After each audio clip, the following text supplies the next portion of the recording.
Okay, so it's been a while since I've been so excited about something that I've seen done with Blender.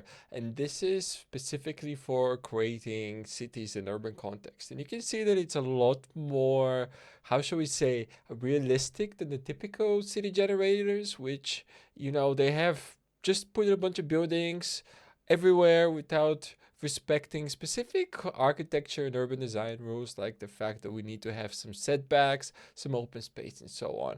So the idea of this being able to be done with geometry nodes is absolutely fantastic and mind-blowing. This is something that Hotifa Smear is doing, and he posted it on Twitter, including a lot of information about what it takes to create this, which is insane.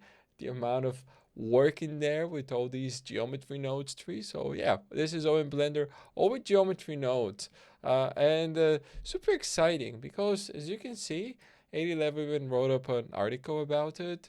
They're different city generators, but they're all kind of crap. Like this New York City style one, unless you're doing like some background art, it doesn't really work as a city, right? Like it's way too dense. Even New York City is not that dense.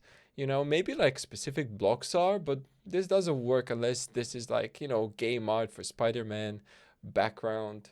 And yeah, there's a lot more, but this is by far the best one that I've seen so far. So yeah, really looking forward to where it's going to go and get developed. I just wanted to share that with everybody because super excited about cool things with Blender, as you know.